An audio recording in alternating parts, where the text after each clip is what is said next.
Jau tradicionāli jaunā mācību gada priekšvakarā Gulbenes novadā notiek pedagogu konference. Tās tēma šogad – attīstības sadarbība un globālā izglītība skolā, kas savukārt ir kontekstā ar novadā īstenoto Eiropas Savienības projektu – globālās izglītības sabiedrības veidošana. Gulbenes novada doma ir iesaistījusies tādā milzīgā gan darbu apjomā, gan satura apjomā, gan naudas apjomā projektām. Globālās izglītības sabiedrības veidošana, un mums ir partneri gan Velsā, gan Katalūnijā. Un mēs tā kā 3 valstis mēģinam paskatīties uz skolu, skolotāju, skolēnu un sabiedrību no globālās izglītības konteksta. Un tā pamata ideja ir tāda, ka ļaut cilvēkiem tā kā paplašināt šo apvārsni un saprast, ka globalizācija vai globālie procesi tas nav ļaunums, kas nāk no malas, bet tā ir mūsu ikdienas realitāte, ar ko mēs saskaramies. Globālā izglītība, lai cik mums dīvaini bieži vien nešķistu, ir patiesībā par mūsu dzīvi, kas notiek apkārt.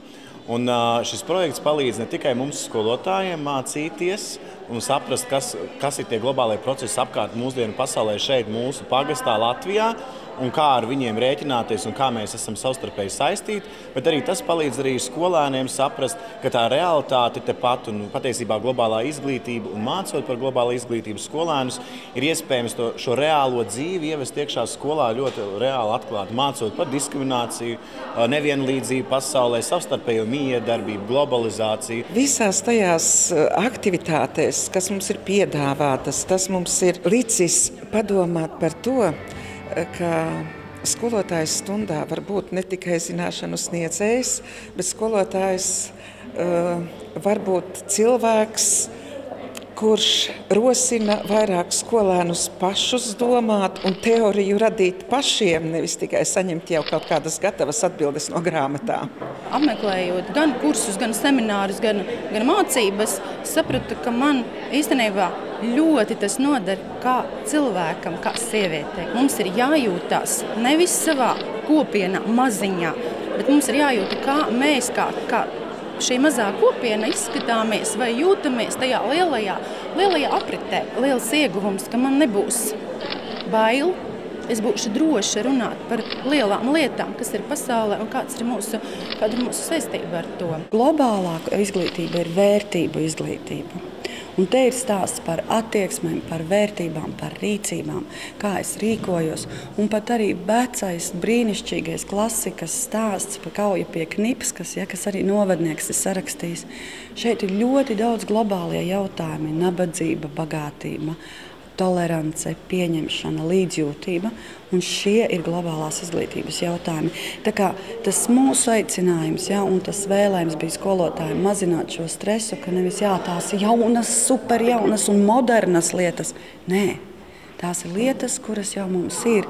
Mums tikai viņas vienkārši aicinam, kā es saucu, ka mācību saturs ir tāds kā briljanta gabaliņš, kuram ir ļoti daudz šķautnes. Un vienkārši mēs aicinām šos 3 gadus vienu šķautnīti mazliet papulēt, mazliet pagaismot vairāk, mazliet akcentēt. Ticiet man, tikpat labi mēs varam arī runāt par pozitīvo domāšanu, kritisko vērtēšanu.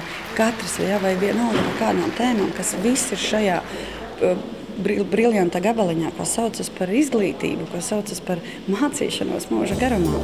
Konference ir ikgadējs un ļoti gaidīts pasākums. Tā ir iespēja pateikt paldies esošajiem un uzņemt savā pulkā jaunos pedagogus. Mēs cenšamies sveikt un pateikt paldies labākajiem no labākajiem. Un arī šogad 6 novada pedagogiem tiks pasniegt Izglītības un zinātnes ministrijas atzinības raksti. Un vēl viena, man liekas, ir jauka tradīcija. Ir sevišķi pēdējos gados tas ir ļoti aktuāli, jo mēs sveicam jaunus pedagogus, kas sāk strādāt mūsu novada izglītības iestādēs. Gan gados jauni, gan arī tie, kas ir vienkārši sākuši, nolēmuši kļūt par pedagogiem, ir sākuši skolas gaitas. Un tiešām viņus sveikt un novēlēt laba vēlējumus. Un ticiet man, ar katru gadu to cilvēku ir mazāk un mazāk. Tieši tāpēc viņi ir vairāk un vairāk auklējami, lolojami un mīļoti.